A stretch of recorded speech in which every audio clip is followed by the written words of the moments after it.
Buenas tardes, mi nombre es Analía Zapulia, soy la presidenta del Consejo.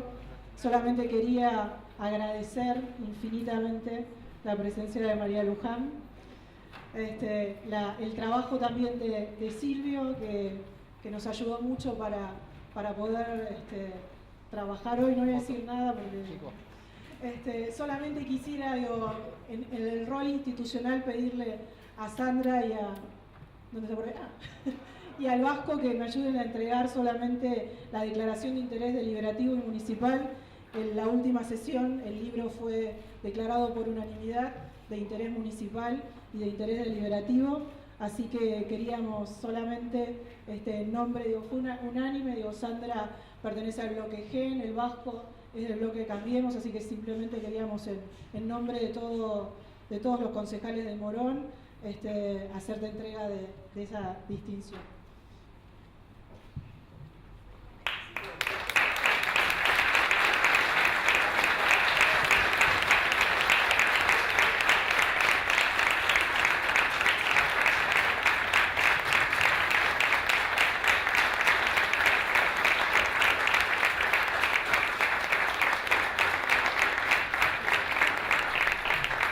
Y ahora una cuestión no fue declarado de interés municipal, pero queremos agradecerle mucho, de verdad, a Silvio. Silvio fue un periodista además que hizo una permanente crónica del juicio, y muchos que por ahí no podíamos ir y nos enterábamos todo el tiempo de cómo avanzaba todo gracias a él. Así que nada, sabés además que hay mucho cariño y queríamos agradecértelo.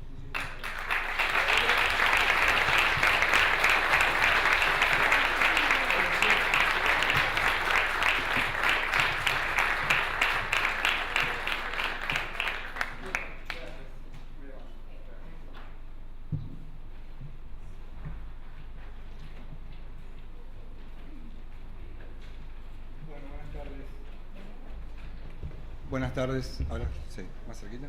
Ponete el micrófono por acá. Bueno, primero agradecer en el marco del Consejo Cultural del Honorable Consejo Deliberante de Morón. Se presenta hoy desde mis zapatos de María Luján Rey. Se encuentran presentes el señor Intendente del municipio de Morón, licenciado Ramiro Tagliaferro, la señora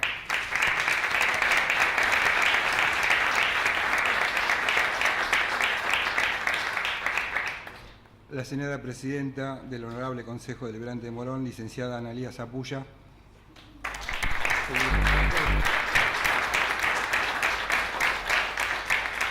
El director nacional de equipamiento del Ministerio de Seguridad de la Nación, señor Martín Culato.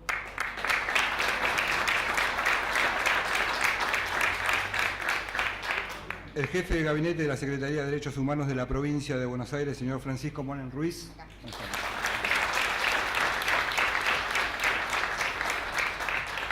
Señores secretarios del municipio de Morón, coordinador de Derechos Humanos del municipio de Morón, señor David Brignole.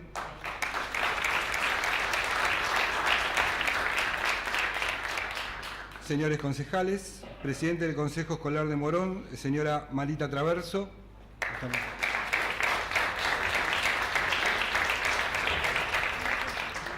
Presidenta de la Asociación Civil República Argentina de Cromañón, señora Ada Sirlit, y vicepresidente Mercedes Maidana.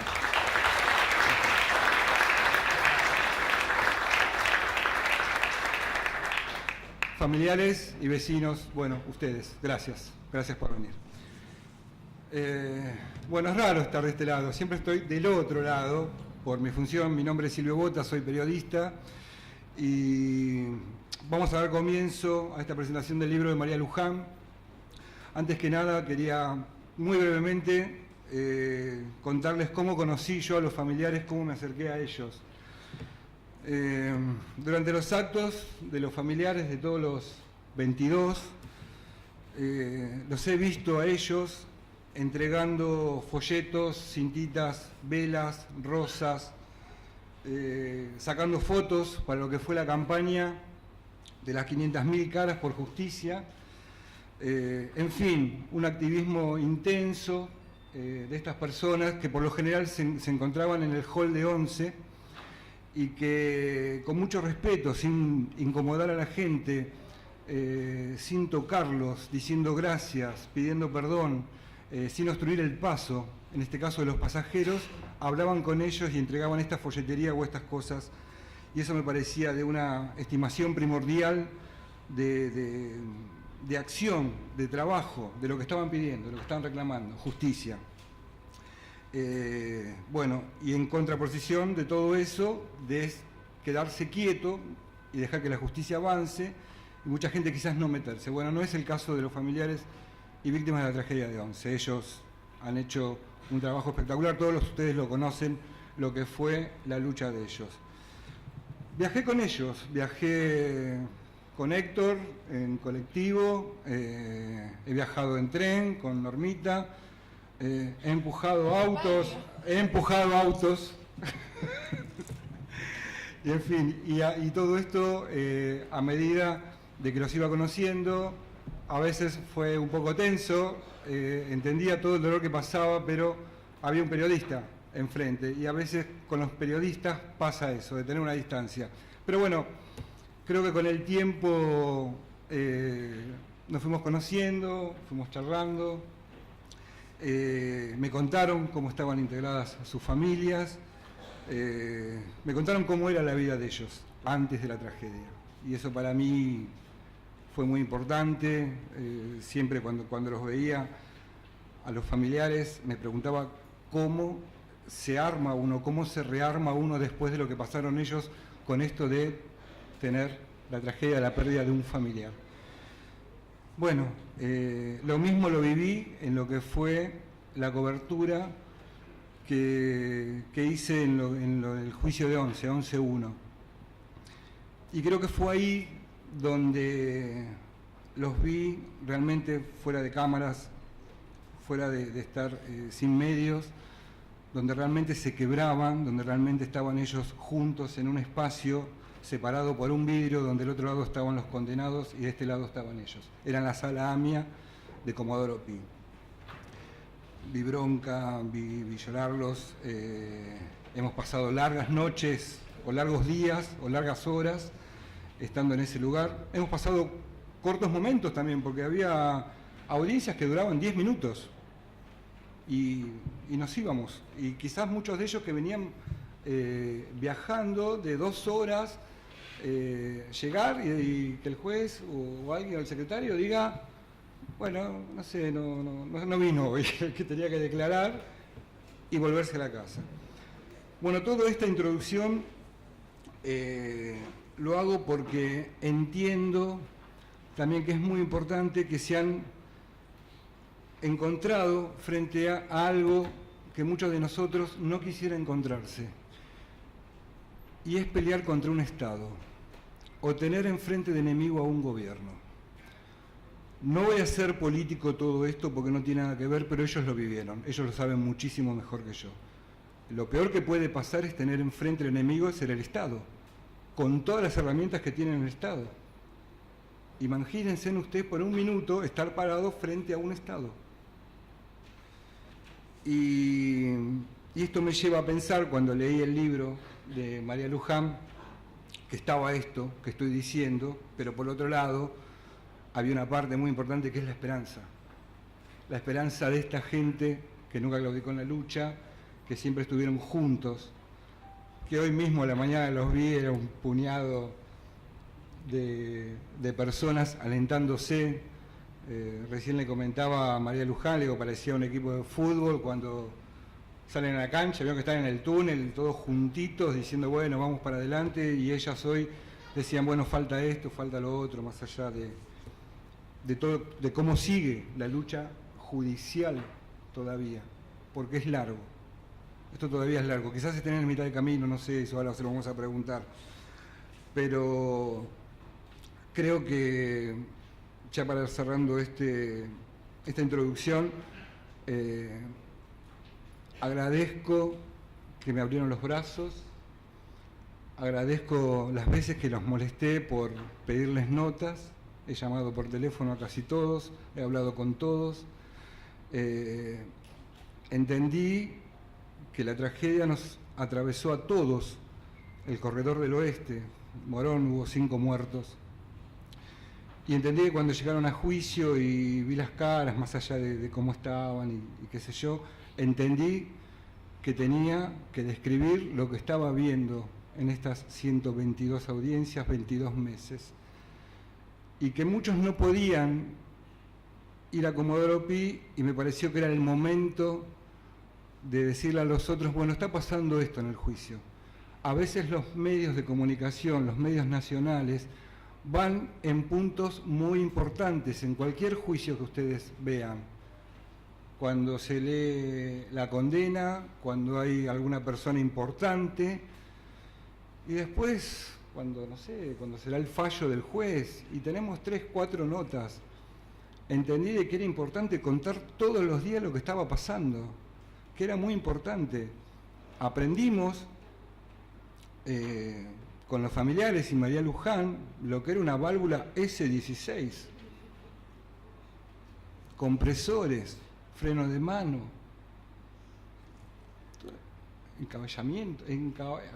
acaballamiento. Bueno, cosas que empezaron a escuchar ellos, empecé a escuchar yo, y cosas también que había que preguntar, porque fue muy largo, fue muy triste también. Pero bueno, fue una lucha. Ellos son los héroes de esta lucha y hasta ahora la vienen ganando. Entonces, me parece muy importante respetar a este grupo de gente, como otros grupos, Cromañón, y como otras tragedias. Basta de muertos en este país. No podemos tener más muertos por desidia. No se puede ir La Plata a ninguna quinta, ni a ninguna pileta, ni a ningún viaje, ni a ninguna entrada de Roger Waters, como escuchamos, y que no se atienda realmente la necesidad de la gente de a pie, que son los trenes, que son los colectivos, que son las rutas también.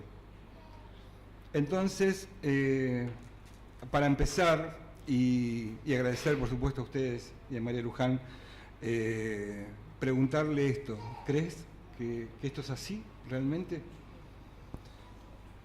Hola. Bueno, en primer lugar, gracias a todos por venir, gracias a Analía, Ramiro, una sorpresa para mí que estés, Fran, David, a todos, Sandra. Creo que en muchas cosas de las que decís, muchas me refrescás la memoria. Lo primero que tomo, y que sí es así, creo que los familiares de las víctimas somos héroes. Sí lo creo. Sin ninguna falsa modestia y lejos de toda soberbia, creo que los familiares tenemos y merecemos un reconocimiento, porque solo nosotros y quienes han estado muy cerca nuestro saben lo que es enfrentarse, como decía Silvia, a un Estado. Yo no lo había pensado así, no lo había pensado con esa palabra. Sí, siempre digo que nos enfrentamos a quienes encarnaban el poder político y económico de nuestro país, y éramos un simple grupito de familiares desconocidos que nos cruzamos en el peor momento de nuestras vidas, y que de los tantos caminos que podríamos haber decidido tomar, elegimos tomar este, que era el más largo, que era el que menos garantías nos daba, porque recurrir a la justicia cuando sabemos que en nuestro país le falta mucho para hacer ese poder independiente que nos ponga a todos en pie de igualdad, cuando hemos visto la causa de AMIA 20 y pico de años y todavía impune, cuando hemos visto como en Cromañón, y pese a la lucha denodada de los familiares, han dejado personajes oscuros afuera de la causa penal. Nosotros los familiares no teníamos ninguna garantía de tener un resultado diferente. Nosotros no confiamos en la justicia porque sí. Nosotros confiamos en nosotros. Nosotros confiamos en cada uno de nosotros y en la decisión de ir hasta que el último de los responsables de la tragedia de Once estuviera tras las rejas. Nos llevara el tiempo que nos llevara. Y también decidimos transitar este camino sin perder nuestros valores, nuestra humanidad. Jamás cortamos una ruta, jamás cortamos una calle, jamás insultamos a nadie, jamás pedimos que el gobierno responsable de las 52 muertes se fuera antes. Jamás.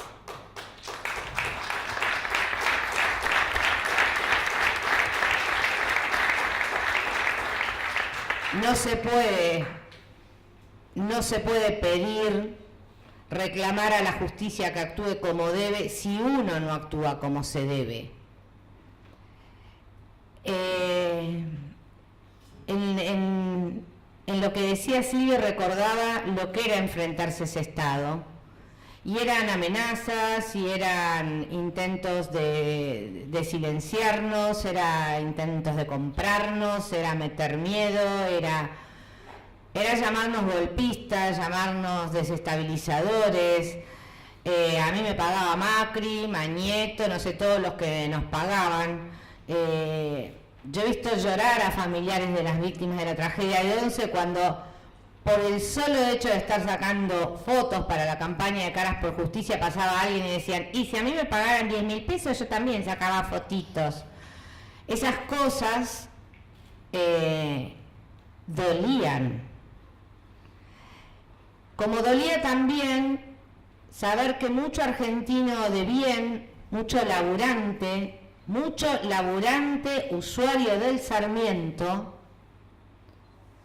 que en su fuero íntimo sabía que no le había tocado el Chapa 16, vaya a saber por qué, nos miraba con esa penita, ¿no?, de decir pobres, y encima acá nadie va preso.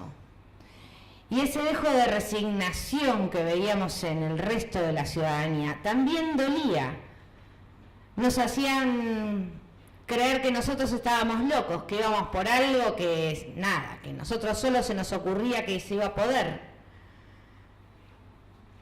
Y la verdad es que los familiares, creo yo que siempre tuvimos la sabiduría de mirar el medio vaso lleno. Y entonces ante cada comentario que aún hecho, reitero, desde el mejor lugar, porque aún gente cercana te decía, y acá nadie va preso, pero como con pena, ¿no? Pobre la que te tocó y encima te vas a tener que aguantar la impunidad. Pero los familiares dijimos, bueno, nosotros vamos a ir igual. Y no nos quedamos con eso. Y logramos revertir el pensamiento de mucha gente. Y logramos que mucha gente que no venía y que no creía, y que nos acompañara igual. Y logramos que con el paso del tiempo, cuando llegan las primeras condenas, hubiera muchos argentinos que dijeran, ¡qué poco! Schiavi, 8 años, ¡qué poco! Y vos decías, vos hace 3 años atrás me decías que no iba a ir preso.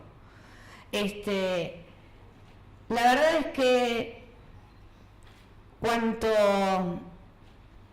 más miro con detenimiento el camino que transitamos, el modo en que lo hicimos, y llego hasta hoy a la mañana cuando estuvimos en el andén comiendo los sanguchitos de Susana, digo, me siento orgullosa del grupo de familiares que hemos conformado, me siento orgullosa de los logros que hemos conseguido, pero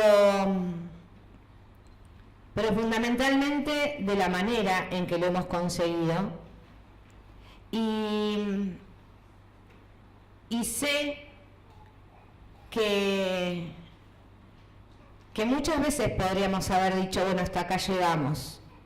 Hoy a la mañana lo decíamos, cuando condenamos a 21 responsables por la tragedia y le entregamos a la justicia todas las pruebas para que iniciara el proceso contra Julio De Vido, bien podríamos haber dicho, hasta acá llegamos, hicimos por este país lo que estaba a nuestro alcance y merecemos también tomarnos un descanso y merecemos dar una vuelta de página o volver a pasar por esta situación del proceso oral, de esto que contaba Silvio, que es largo, que es penoso, que es duro de atravesar, que hay que ponerle el cuerpo, que nos enferma, y todos decidimos estar ahí igual.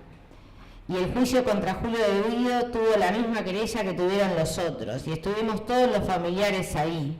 Y nos volvimos a bancar de nuevo un proceso oral del primero al último día, y volvimos a lograr una condena histórica. Así que para mí cada uno de los familiares es un héroe. Para mí cada uno de los que nos ha acompañado ha entendido que esta tragedia no nos pasó a nosotros solos, nos pasó a todos. Y como siempre miramos el medio vaso lleno, reitero, nos quedamos siempre con esos abrazos que recibimos, con ese reconocimiento que recibimos, con esa buena gente que se fue sumando y acompañándonos, como Silvio y como tantos que obviamente son muchos más que esos poquitos que por obsecuencia, por fanatismo, por ignorancia, o vaya uno a saber por qué, siguen creyendo que en 11 la culpa fue del maquinista.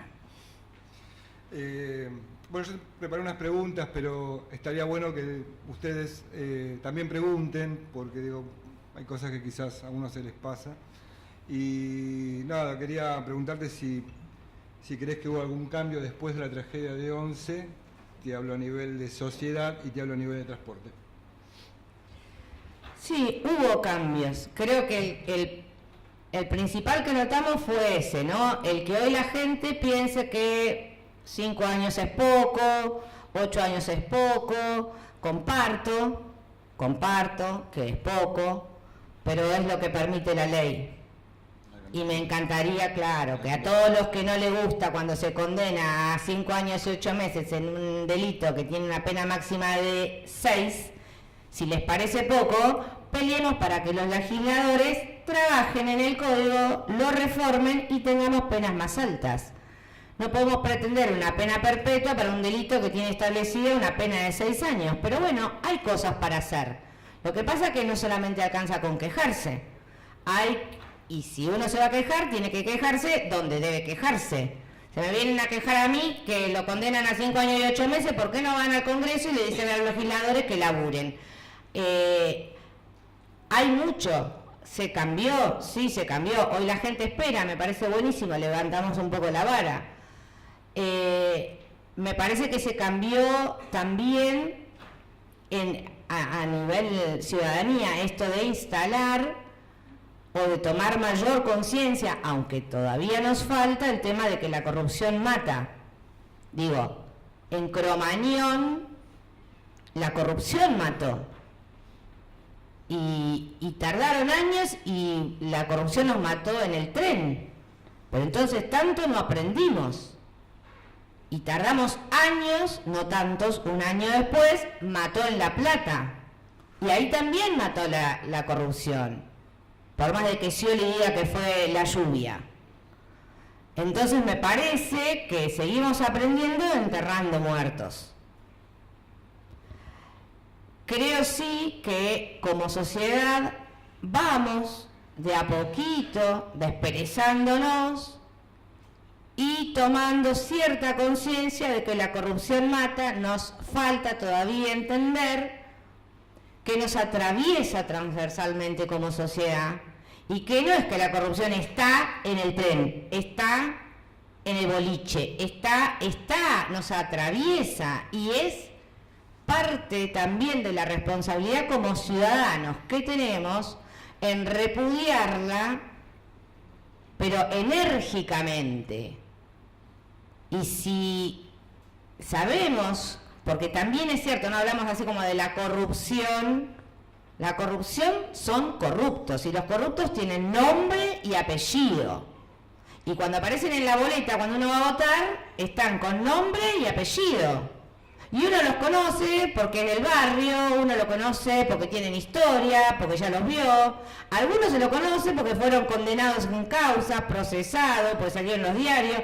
Igual la gente agarra la boleta y la mete en la urna. Entonces, hay una parte de la ciudadanía que, si bien comprende que la corrupción mata, no termina de entender la responsabilidad también que se tiene como ciudadanos de a pie para combatirla. Porque es difícil pedir que los corruptos vayan en cana o que la clase política que nos gobierna, que nos dirige, que nos representa en el Congreso no sean corruptos si somos nosotros los encargados de sentarlos ahí adentro. A los familiares nos decían, vayan por debido, y a debido lo votaban de diputado. Entonces, me parece que nos falta, y a veces, cuando estoy en los medios, muchas veces lo digo, nos generan una idea equivocada, porque hablan de corrupción.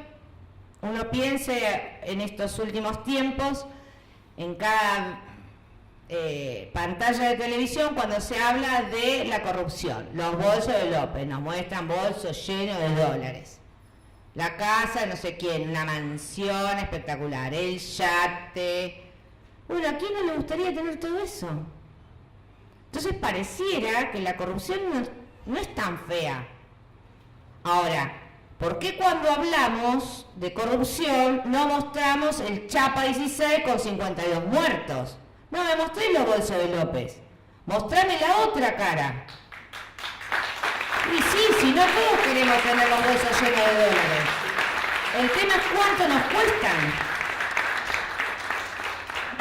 Y en los medios de transporte creo que se ha ido cambiando, obviamente, y eso también los familiares sabemos, los trenes chinos que hoy corren por las vías del Sarmiento son gracias a la lucha de los familiares. Podríamos haber enterrado 52 y podríamos seguir viajando en los trenes Toshiba. Fueron trenes que fueron comprados así en una respuesta espasmódica de un gobierno que no tenía ninguna política de Estado en materia ferroviaria, en materia de transporte en general. Salieron a comprar estos trenes caros, no de muy buena calidad. Hoy son los trenes que tenemos, hoy no nos vamos a quejar, ya está, se compraron estos. Sí esperamos que se hagan todas las obras. Sé que se está trabajando, doy fe por lo menos de lo que yo vi, no voy a decir lo que se promete, solo lo que he visto. Recorrí el túnel del soterramiento, más de 2.500 metros, y me deben una visita para recorrer, creo que ya llegaron a los 5.000, pero se necesita más, se necesita el señalamiento, se necesitan los cambios de vías, se necesitan el tema de los pasos a nivel. Mejorar el sistema ferroviario no es comprar vagones, porque es un sistema. Estos trenes desarrollarían una velocidad de casi 100 kilómetros por hora si las vías se lo permitieran.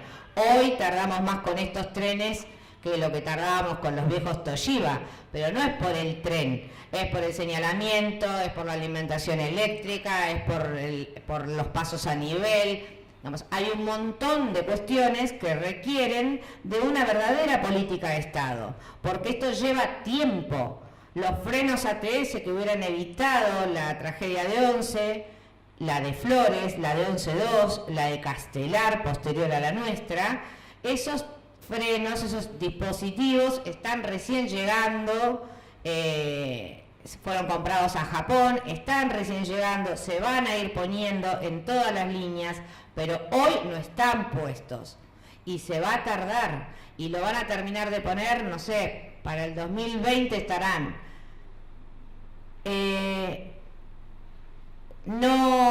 Los familiares siempre igual dijimos, no podemos pedir que las cosas se hagan de un día para el otro porque hay cosas que no se pueden hacer de un día para el otro. Lo importante es que sea parte de una política de Estado, que trascienda las coyunturas electorales, de la campaña y de hago lo que tengo que hacer ahora para que me reditúen votos, como hizo el revolucionario Randazzo, que lo único que buscaba era una candidatura a presidente a costa del dolor nuestro y de utilizar su paupérrima gestión en transporte, habiendo sido ministro del Interior, hizo los DNI, hizo tantas cosas durante tantos años, sin embargo, basó su campaña presidencial en la compra de trenes producto del reclamo de este grupo de familiares.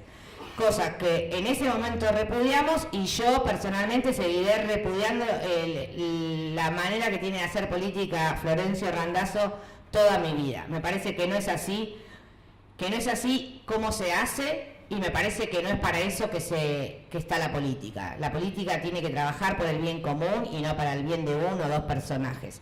Así que sí confío en que todas las obras que se comenzaron se sigan haciendo, pase lo que pase con los gobiernos. ¿No le das crédito por los trenes inflables en la playa? Ay, ¿te acordás? Hizo trenes inflables en Pinamar. Espera que Lucio nos va a pasar. Hay un video ahí, no sé qué, alguien que va a saludar, no sé cómo es el tema. El 1. Hoy no soy el abogado de la causa o soy tu amigo, soy amigo de Lucas, soy un familiar más. Muy contento de acompañarte. No se escucha. Te mereces este reconocimiento y mucho más. Sos un gran ejemplo de lucha, sos un gran ejemplo de cómo el dolor se tiene que transformar en una búsqueda incesante de verdad y justicia. Y ese libro que escribiste nos pinta muy bien a todos, nos describe muy bien a todos, porque en ese dolor que vos plasmás en ese libro está el dolor de todos y a su vez la decisión inquebrantable de encontrar justicia y de que los responsables paguen. Todo lo que hagas me va a encontrar siempre a tu lado, así que un beso, te quiero.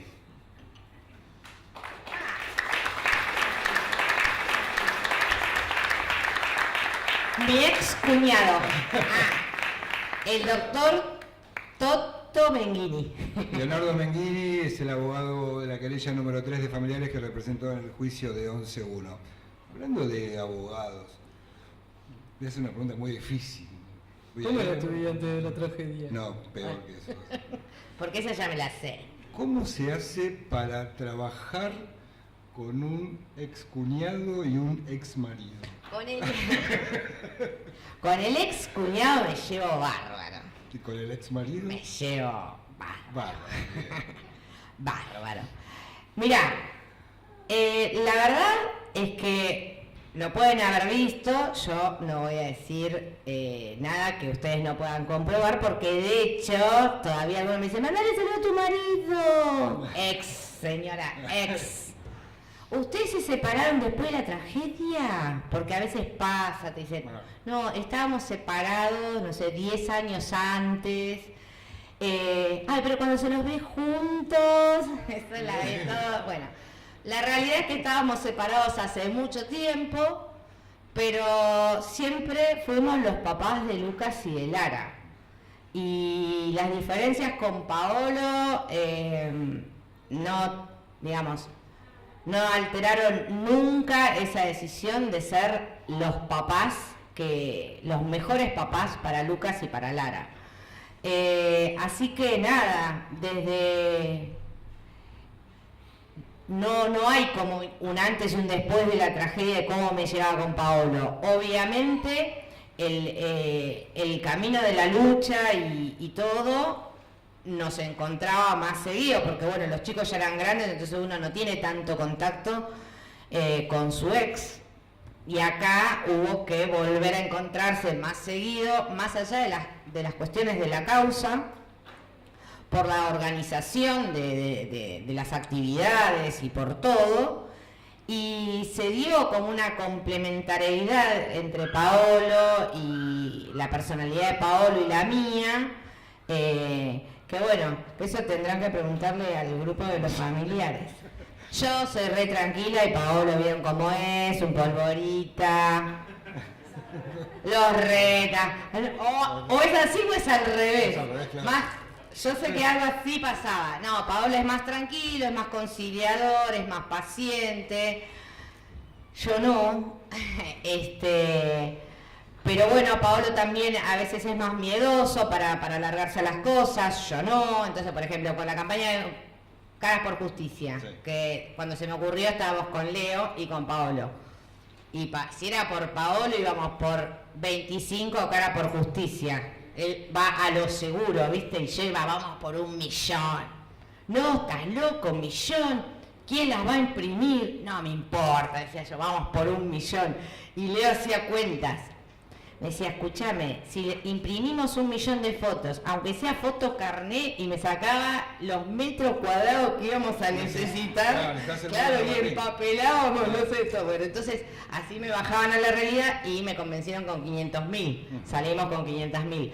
Pero bueno, es eso de complementarnos. Creo que también fue parte de lo que funcionó para que este grupo no solo se fuera armando, sino que fuera caminando, digamos, cuando en un poco y un poco. Y con Leo con Leo cuando éramos chicos, porque bueno, con Pablo yo me casé muy joven. ¿Fui joven alguna vez? Sí, ¿Vos? También. Paolo nunca fue joven, no. Siempre fue bien. No seas mal. Pero Leo, que era re jovencito, cuando éramos más chicos sí teníamos más diferencias, pero hoy nos llevamos muy bien, nos entendemos muy bien. A veces arreglamos entre nosotros y después vamos a Paolo, ¿viste? Nos ponemos de acuerdo y lo vamos a encarar los dos juntos. A propósito de eso, quiero decir que el 23 de noviembre, Paolo Menghini y Leonardo Menghini, aparte, uno de ser editor y el otro ser abogado, son rockeros. Músicos. Qué cosa asquerosa. Van a estar dando un recital en el Teatro Gregorio de la Ferrer junto con algunos de los chicos de la banda de Lucas, ¿no? Sí, los chicos de Cebote. Así que, nada, están todos invitados y es un Tobías. Mientras pensaba esto de que organizabas, bueno, algún recital o llamabas a alguien estuvieron los chicos de Las Pastillas del Abuelo. A mí me gusta hablar de esto porque me interesa la música nada más. Los ha acompañado muchísima gente, muchos artistas. Muchos. Pero otros no. Chan. ¿Preguntaste por qué no? ¿O recibiste el no cuando lo llamaste, convocaste y decís, bueno, tenemos el primer año o el segundo año? Medio que nos dimos cuenta. Pero el primer año me acuerdo que participamos en un recital de la tragedia de Ecos. No sé si alguna... ¿Sí, Noeli? Fuimos unos cuantos. Y cuando estábamos en los camarines, había varios músicos que participaban en ese festival y muchos se acercaron para que nosotros contáramos con ellos. Pero fue reciente, digamos, fue en los primeros momentos. Fue cuando el gobierno quería instalar que la culpa era del maquinista y todavía no lograban saber si iban a poder silenciar a los familiares o no. Entonces estábamos ahí. Y entonces sí hubo, por ejemplo, lo digo porque para mí fue una gran desilusión, León Gieco fue una de las personas que estuvo con nosotros, que de hecho habló con Paolo para grabar las canciones de Lucas, reversionadas y cantadas por diferentes artistas nacionales. Teresa Parodi, a quien admiré desde mi infancia. Hubo unos cuantos. Al tiempo, cuando ya quedó demostrado que los familiares íbamos a ir por justicia y que no íbamos a permitir que solamente se cortara la responsabilidad en el maquinista, estas personas dejaron de acompañar. Y se sumaron otras igual, tan valiosas o más. Sí nos pasó con algunos que llegaron hasta el primer año y después dejaron de venir y después los veías tocando en los recitales de la Avenida de Mayo. pero también es cierto que nos sorprendió la grandeza de muchos referentes de la cultura, no solo músicos, artistas, que venían solos. A los 6 meses de la tragedia, en 11, Ernesto Tenenbaum apareció solo.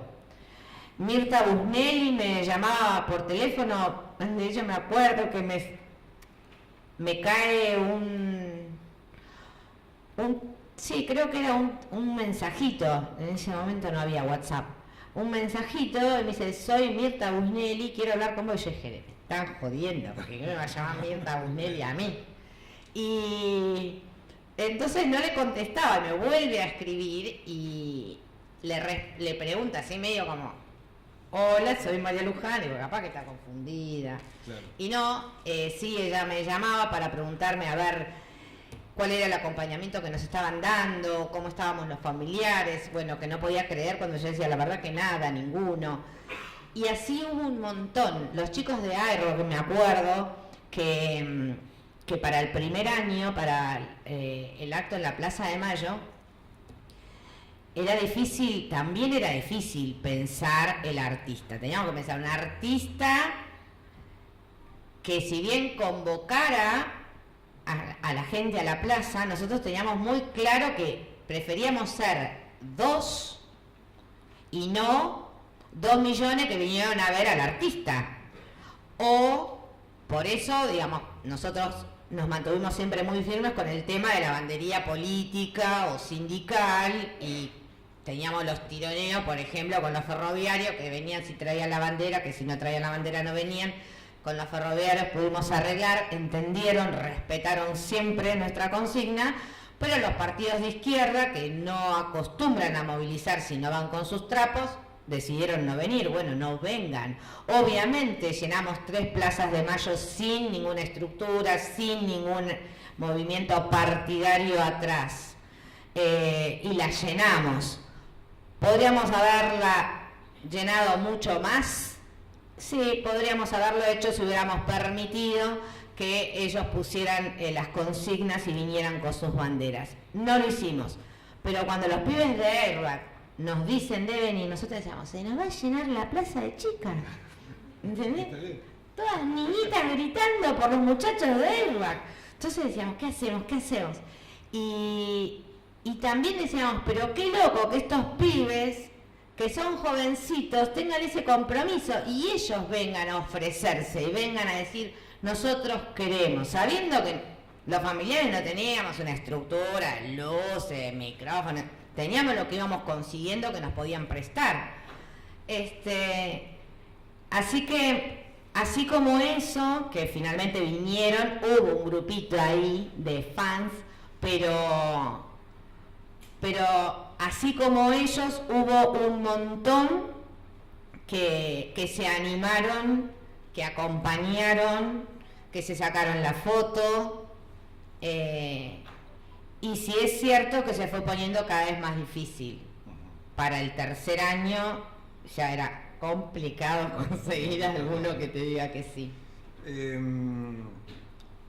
Recorriste 3 juicios, 11-1, 11-2, la no búsqueda de Lucas, y 11-3, podemos llamar, que es lo de Julio De Vido.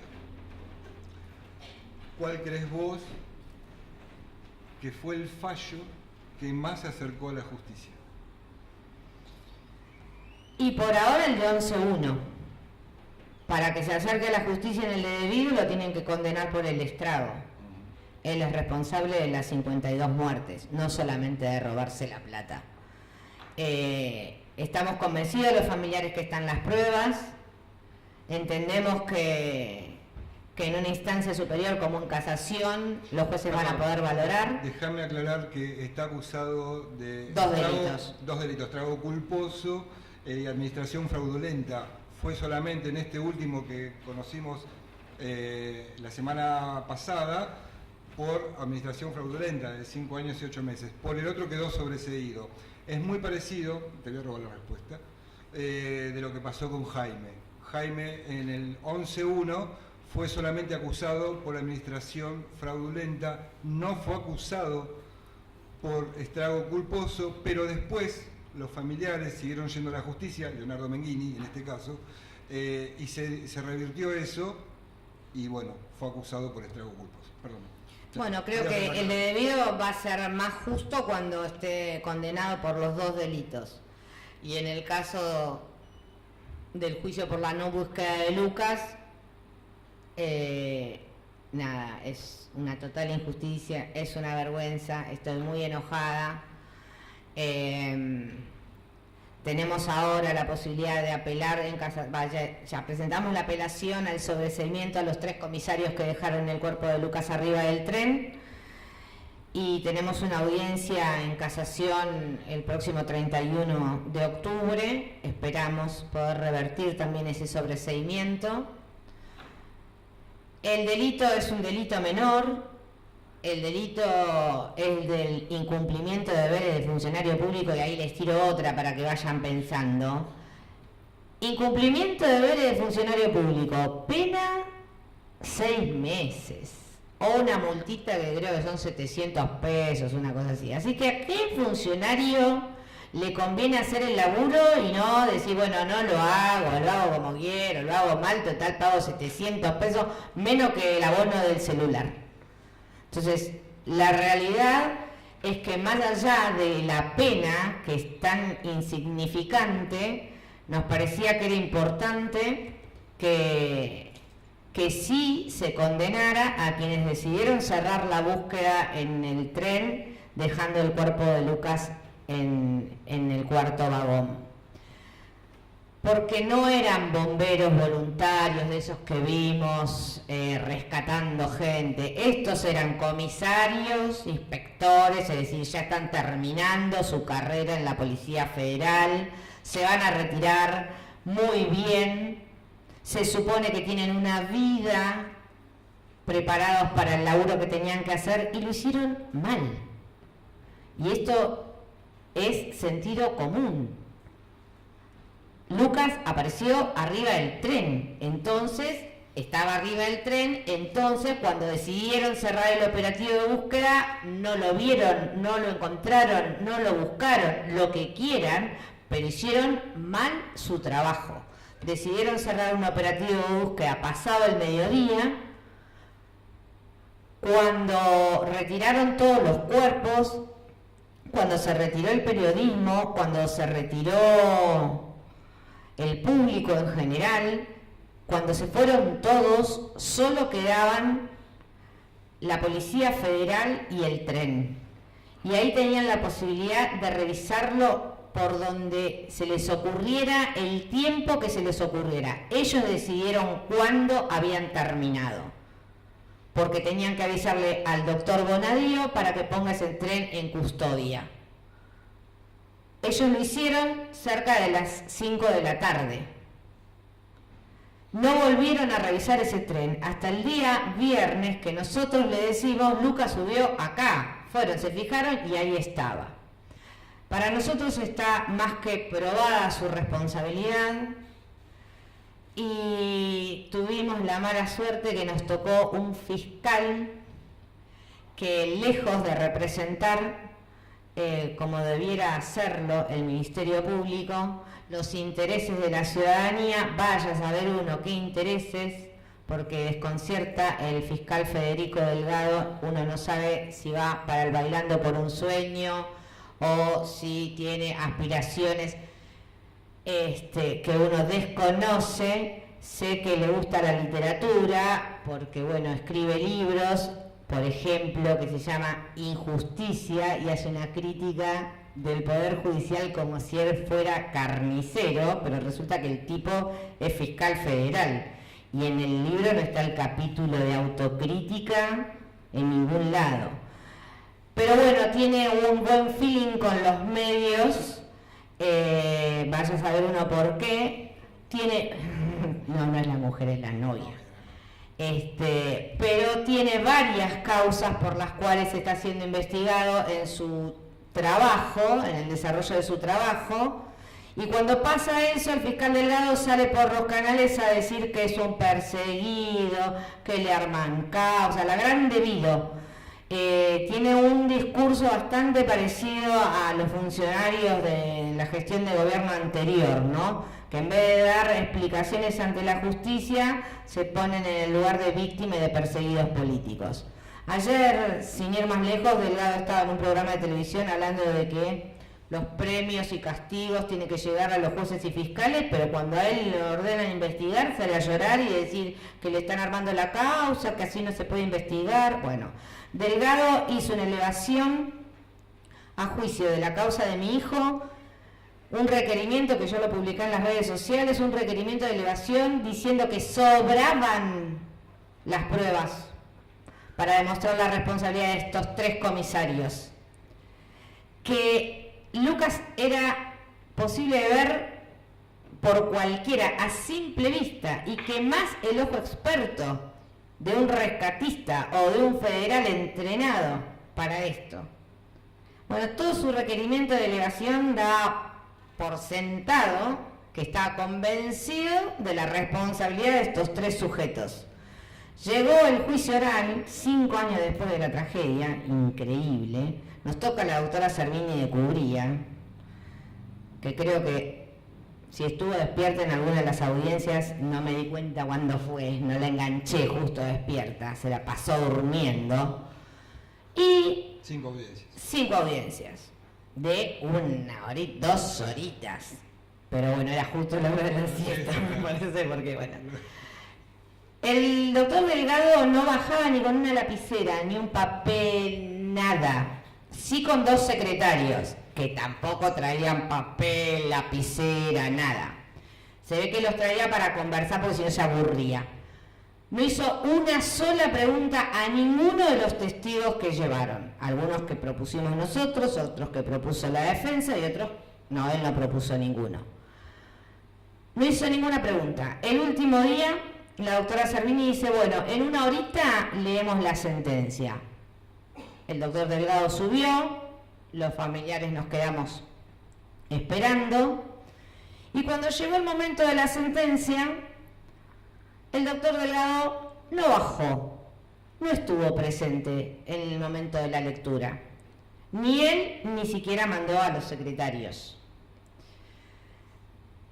Él había pedido la absolución de los comisarios. No sé, no entendimos nunca qué fue lo que lo hizo cambiar tan radicalmente su postura, de tener todo para condenarlos a que sean inocentes. No pasó nada en esas audiencias que modificara absolutamente, no se presentó ninguna cuestión novedosa. Salimos y con Paolo relatamos esto mismo que estamos diciendo. No tomó nota, no hizo preguntas y extrañamente de que eran responsables a que no tenían nada que ver. A lo que el fiscal federal de la Nación responde emitiendo un comunicado desde su secretaría diciendo que los papás de Lucas éramos unos mentirosos, que nosotros teníamos una mirada sesgada de la realidad, que muchas veces la justicia no tenía la respuesta para el dolor, y como que nosotros no podíamos entender el fallo, cuando la realidad es que nosotros lo que no podemos entender es por qué cambió su postura sin que se presentara nada nuevo. Por eso obviamente apelamos, porque seguimos entendiendo la responsabilidad de estos comisarios, y sinceramente si pudiera Leo, lo que pasa que Leo no puede más de lo que hace, pero el doctor Delgado debería por lo menos tener un pedido de juicio político. Igual no pierdo las esperanzas de algún día poder hacérselo. Hablando de justicia, ahora Lucio nos va a mostrar, a ver, otro mensaje, para allá, mira para allá. Hola, Pícaro. Bueno, acá felicitándote. La verdad es que cada reconocimiento que recibís es más que merecido. El libro realmente muestra tu lucha, tu perseverancia y la de cada uno de los familiares. En lo personal, obviamente, lloré mucho leyéndolo, pero también aprendí mucho de vos, aprendo mucho de vos. Nos conocimos por una circunstancia terrible, pero nunca dejo de agradecer tenerte cerca. Te adoro. Un beso enorme. A Píparo. Sí, Carolina Píparo. Se armó un grupete ahí con Matías, vos y Carolina. Nos reímos mucho con Matías, con Caro. Sí, diferentes tragedias vivimos cada uno. Caro es muy especial, tiene un no sé, yo la adoro, conmigo yo la quiero muchísimo, pero a veces te dicen, no, porque es así, ella es como tímida, no es muy así dada, a veces como que es temerosa de mostrarse, y es sumamente franca, es transparente, es honesta, en todo sentido. Y a mí muchas veces me duele porque Caro es objeto muchas veces de prejuicios, y a nosotros nos ha tocado sufrir por otros prejuicios, ¿no? Entonces muchas veces yo me puedo poner en el lugar de ella. A Carolina, cuando le pasó lo que le pasó, la presentaron como una piba, no sé, que estaba yendo a retirar un montón de guita de un banco, y como era rubia, qué sé yo, y parecía que hasta se merecía que le hayan ido a la salidera. Y la realidad es que es una mina laburante que iba a retirar sus ahorros, que iba a comprar su casita. Muchas veces pensamos y decimos exactamente lo mismo, y a ella no se lo bancan, y a mí me da mucha bronca. Carolina pide que las penas sean cumplidas hasta el último día, ni un día más ni un día menos. Yo pido lo mismo. A ella le dicen que gorila, que era, que lo otro. A mí por ahí me lo dicen y yo no los escucho, yo mucha bola no les doy. Pero bueno, pero la realidad es que Caro no solo perdió a Isidro, le costó muchísimo recuperarse, estuvo mucho tiempo internada, requirió de muchas ganas que tuvo que buscar, porque la verdad es que muchas veces ella lo cuenta, no quería seguir. Uno a veces piensa, a Carolina, Isidro nació y murió a la semana, pero a Carolina la rematan estando arrodillada en el piso, el tipo que le robó y que ya tenía la plata, y le apuntó, le disparó y la bala le entró en su cara. Finalmente Isidro va a morir por la falta de oxígeno, pero la remató, la fusiló, y yo me parece que es una situación con la que convivir se debe hacer sumamente difícil. Por eso cuando la veo tan cariñosa, tan amorosa, tan capaz de hacerse cargo del dolor ajeno, a mí me genera muchísima admiración. Lo mismo que el gordo Bañato, que es un aparato, y que, yo digo gordo porque lo quiero, pero Matías también. Matías, habiendo perdido a toda su familia, tan solo 16 años tenía, y uno dice, bueno, podría haber sido un resentido, el tipo se podría haber dedicado el resto de su vida a generar dolor, y lejos de eso es un dulce de leche que pelea para que otros tengan las herramientas que él no tuvo. Es un tipo que, por eso cuesta a veces, cuando uno escucha este discurso abolicionista y zafaroniano que se instaló tanto en nuestros abogados y en nuestro poder judicial, que el delincuente es una víctima del sistema. A ver, hay que tener ganas de ser delincuente, hay que tener ganas de salir a matar, de salir a prender fuego a una familia, de robar, porque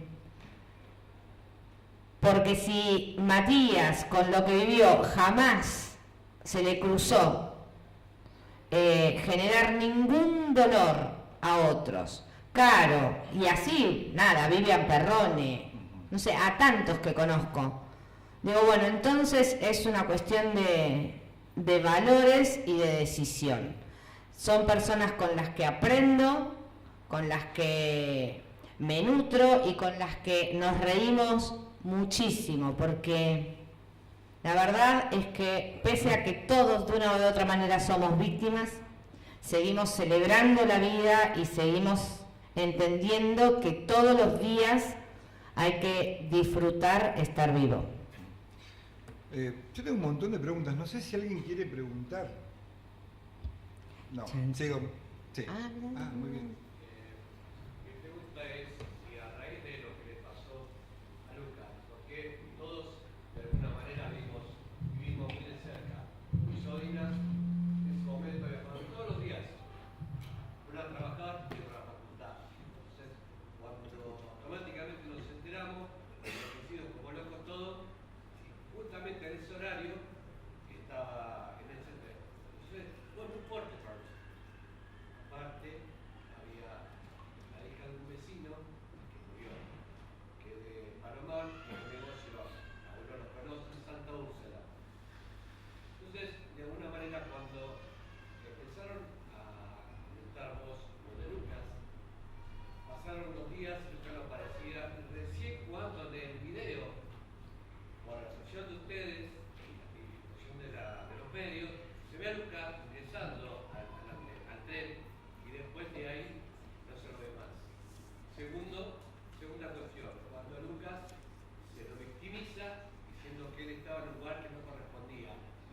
Yo mismo, durante muchos años, cuando trabajaba en IPF, subía a ese lugar, porque era el único lugar más o menos respirable, que no tenía vidrios, y cuando llegábamos a 11 nos tirábamos por ahí, porque el aluvión que venía, entonces era normal viajar así, para nosotros los que muchos años viajamos en el Sarmiento. Entonces, ver ustedes esta lucha que han tenido, representando a todos los vecinos, a todos los que tenemos familiares, los que viajamos, es muy fuerte. ¿Ustedes creen que el rol de la policía ferroviaria, a raíz de esta situación, ha cambiado?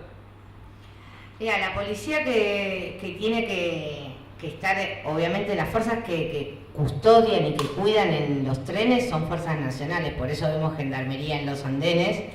Cuando hay un siniestro como el que ocurrió, el encargado es en ese momento la Policía Federal.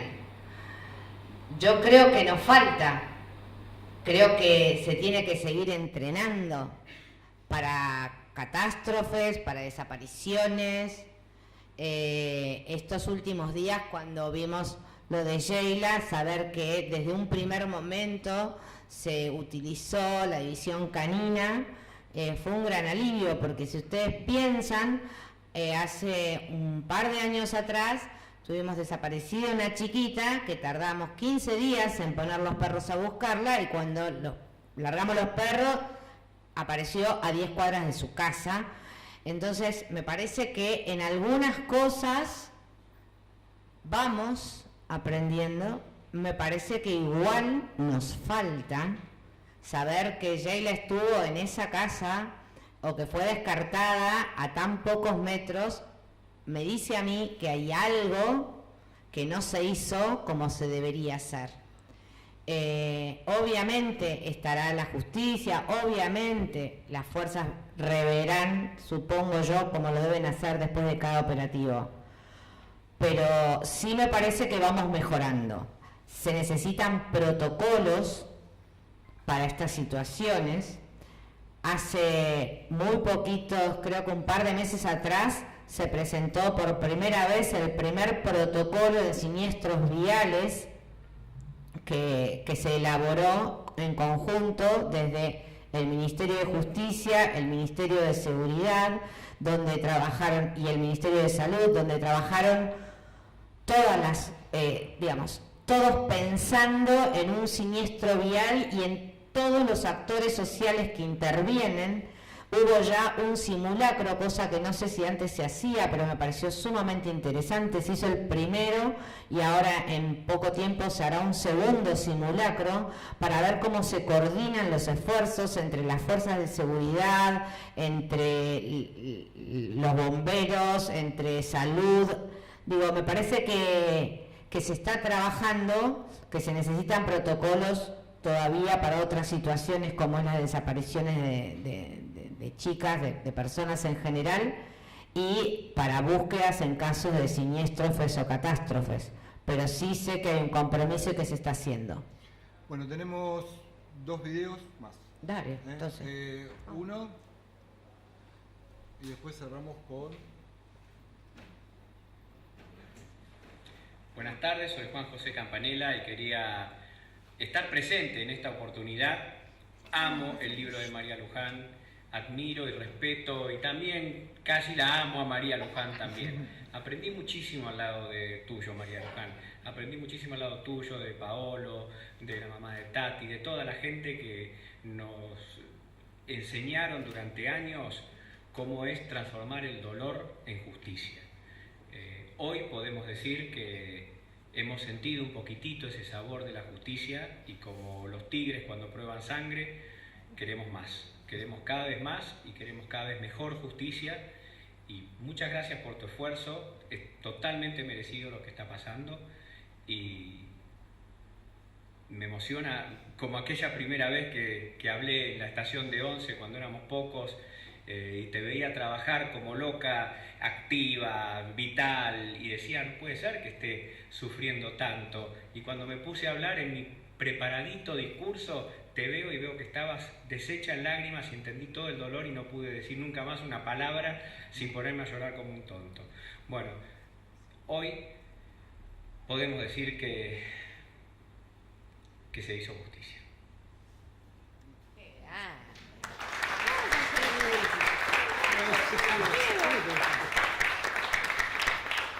Bueno, Juan José Campanella, si no lo conocen, ganó un Oscar. Que me ama, esta parte la corto y la viralizo. Claro.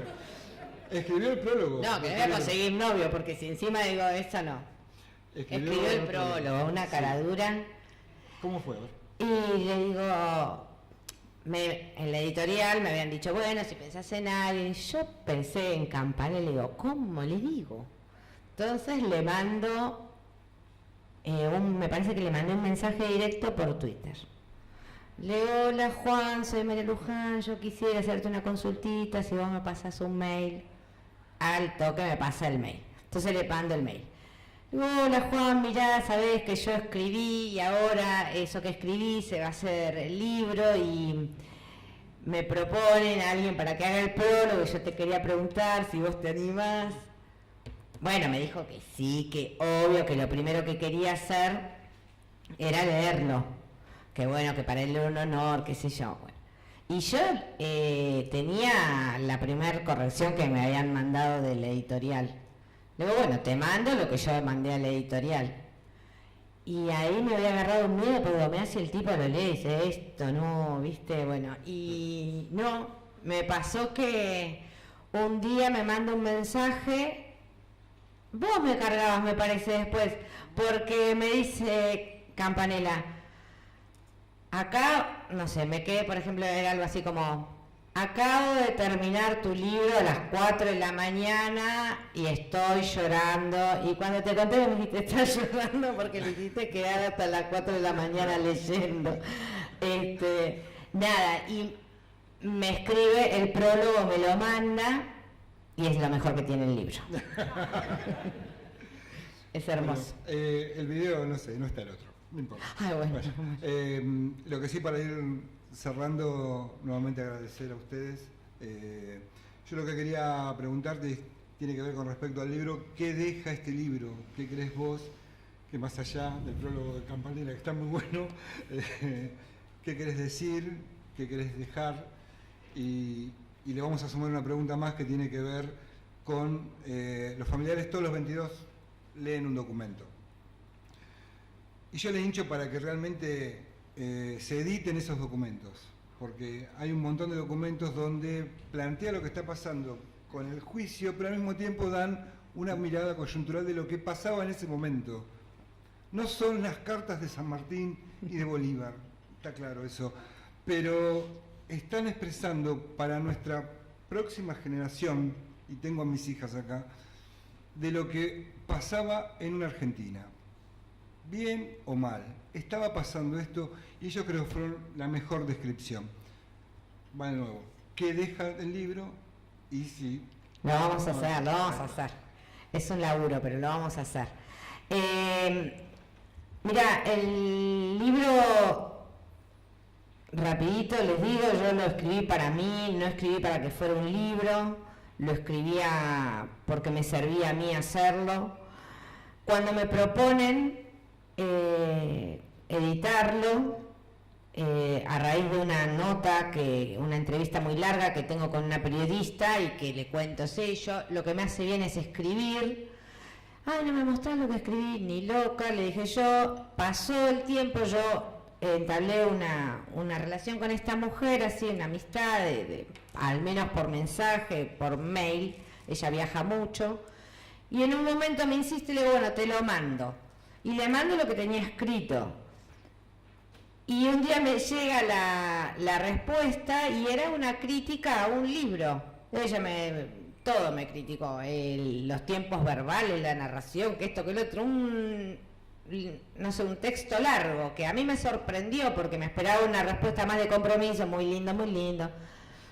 Y ahí, al final de ese texto, me dice, para mí, terminé de leer un libro, así como está, es un libro, si vos me permitís, yo lo llevaría a la editorial. Obviamente lo consulté con la única palabra autorizada, la única opinión que me interesa en todo, que es mi hija, y ella me dijo que sí, así que se lo demos a Lara, pero si Lara no me daba permiso, no la publicábamos. Lara me dijo que sí. Leo, es verdad que siempre me había alentado a escribir, y yo tenía cierto temor porque ya me venía aguantándose tanto que todo lo que hacía lo hacía porque para llenarme de plata. Imagínate, ahora sacaba un libro, ¿entendés? Ya iba a la tele para llenarme de plata, hacía una nota en la revista para llenarme de plata, bueno. Pero puse sobre la balanza y era más mi necesidad de explicarle a los ciudadanos que lo que nos había pasado a nosotros le podía tocar a ellos. Y para eso era leer que la que estaba contando era alguien como cualquiera de los que iba a leer el libro, que uno cuando leyera dijera, bueno, ¿qué diferencia tiene esta mina de lo que me pasa a mí todos los días? Ninguna, porque si no pareciera que nos tocó a algunos porque somos, no sé, especiales, y no era eso. Así que con esa intención de quitar todos estos prejuicios por sobre las víctimas, y para que también se entienda cuando la ciudadanía le carga a la víctima encima la mochila, porque encima tenés que hacer justicia, encima, viste, no bajé los brazos, y digamos, deposita también en el familiar de víctima una expectativa y una exigencia que no la tienen para con otros, no la tienen para con funcionarios, pero sí para con nosotros. Entonces, por eso pensé en compartirlo. Cuando finalmente salió publicado, me pasó varias veces que dije, bueno, solo por esto valió la pena haberlo hecho libro, haberlo compartido. Me tocó una vez, el primero que me escribe es el papá de Ángeles Rawson, agradeciéndome y que sentía que lo había escrito él. Y yo decía, nada que ver lo que le pasó a Ángeles con lo que me pasó a mí. Sin embargo, el camino posterior tiene tantos puntos que unen, tantos puntos en común que unen a las víctimas, no importa el delito y no importa quién hayamos perdido, que él pudo sentirse identificado. Él me decía, sentí que lo escribía yo. Y me pasaba, por ejemplo, que por ahí llegamos un 22, no de los 22 importantes, ni de febrero ni de agosto, un 22 cualquiera, y se me acercaba algún jovencito o alguna chica jovencita y me decía, yo no vine nunca, pero hace unos días leí tu libro y a partir de eso sentí la necesidad de estar. Entonces, saber que aunque sea sirvió para generar esa semillita de compromiso, y nada, y finalmente creo que para hacer lo que cuando fue mi diario íntimo, y así como lo empecé a escribir, porque era solo para mí, creo que es necesario dejar plasmada una memoria, ¿sí? Uno después con el tiempo se convierte más en selectiva y se acuerda solo algunas cosas, y me parece que era importante dejar, para mí es muy importante el primer año de lucha, es eso lo que está reflejado en el libro. Cada mes con los familiares una actividad diferente, pensar en actividades que convocaran, que se hicieran sin guita porque no teníamos nada, que pudieran participar gente de lejos, porque nos llegaban muchos mensajes del interior del país de gente que quería estar acompañando pero no podía estar acá. Entonces las fotos fueron parte de eso, los lacitos fueron parte de eso, el bocinazo fue parte de eso, pero la creatividad para cada actividad, el laburo, el conseguir las cosas, las diferencias entre nosotros, el escribir los comunicados, todo eso me parecía que algún día mi nieta, la hija de Lucas, me lo iba a preguntar, y yo quería tener para ella el registro más fidedigno de cada una de las cosas que habían pasado. Con ese sentido lo escribí en el momento que no sabía que iba a ser libro, y hoy creo que ese valor se extiende. Parece que no, los familiares de Cromañón seguramente tienen mucho más experiencia que yo en eso, pero empiezan a aparecer generaciones que no saben lo que fue la tragedia de Once, que desconocen lo que pasó en Amia, y me parece que bueno, que es un granito más de arena para mantener la memoria viva. ¿Trajiste libros? Sí, creo que tres o cuatro ahí, sí. Bueno, por mi parte, nada más. Simplemente propongo un aplauso para María Luján. Para todos los familiares. Que están ahí.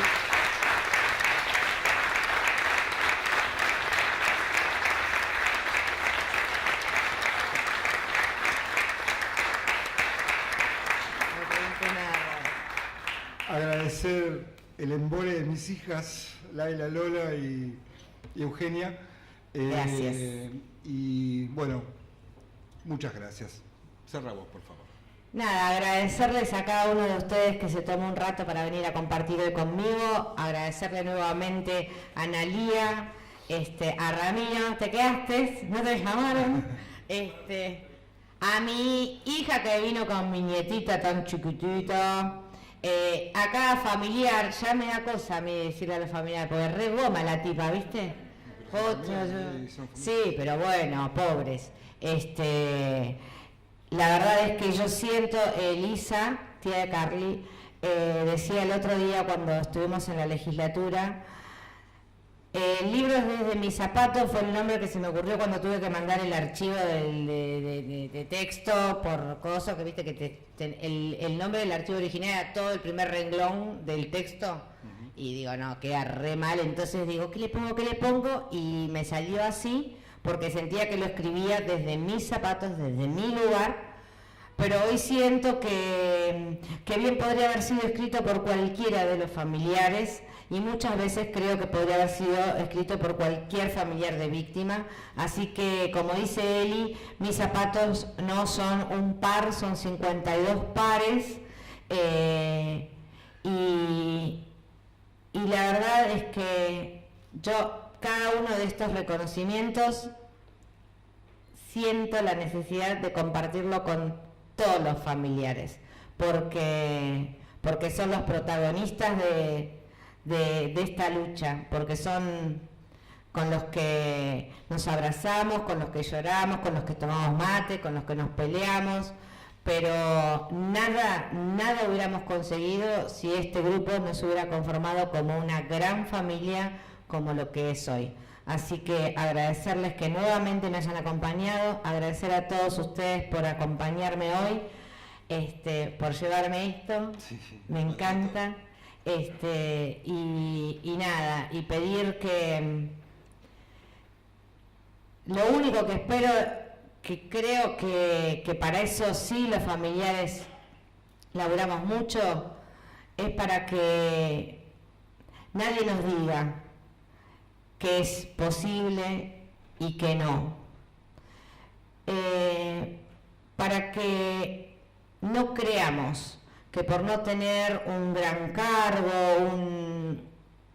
un lugar de poder, no tenemos la capacidad para generar los cambios que queremos, que necesitamos.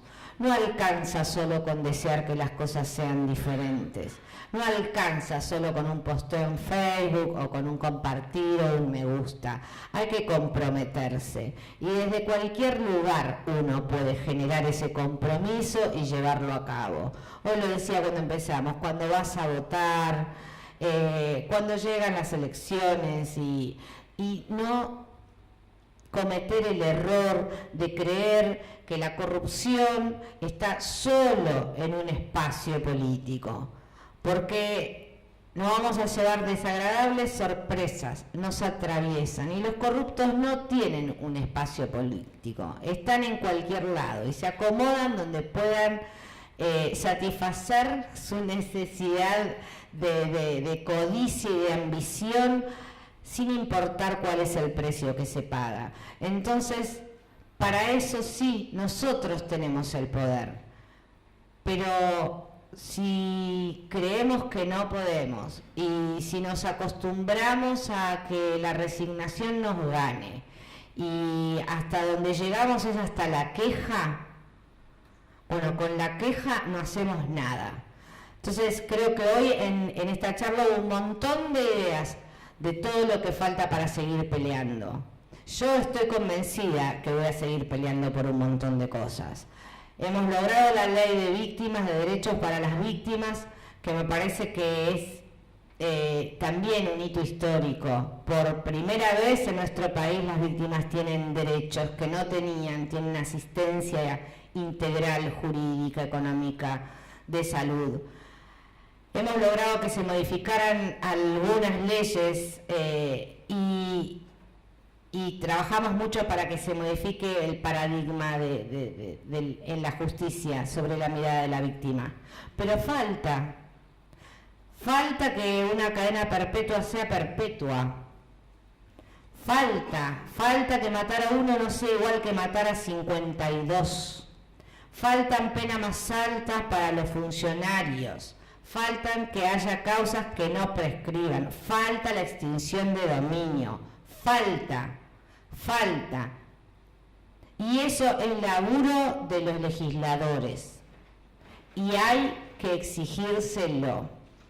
Yo entiendo que tenemos por costumbre exigir al Ejecutivo. Y es más fácil manguear algunas cosas y pasa algo y el intendente, el gobernador, el presidente, hay cosas que se piden en la justicia, hay cosas que se le reclaman al Ejecutivo y hay cosas que se le piden a los legisladores. Los legisladores a veces parece que se la pasan de vacaciones. Ahora van a ver, presten atención, diciembre, que tenemos sesiones maratónicas y están sacando leyes a los pavotes, sacan 10 leyes en un día. El resto del año. Pero también es cierto que hay gran parte de la ciudadanía que no le presta atención y no le da la importancia que tiene. Las elecciones de medio término a nadie les importa, a nadie se fija quién vota. Como no están eligiendo al gobernador, como no están eligiendo al intendente, pareciera que el legislador, el diputado, el senador no tiene importancia. Bueno, queremos penas más duras, son ellos. ¿Queremos la extensión de dominio? Son ellos. Entonces, hay un montón de cosas para las que seguir peleando. Lo que se necesita es realmente asumir el compromiso. Ser ciudadano implica una responsabilidad cívica que hay que practicar. Así que con esto, solo invitarlos a que lo hagan. Un beso.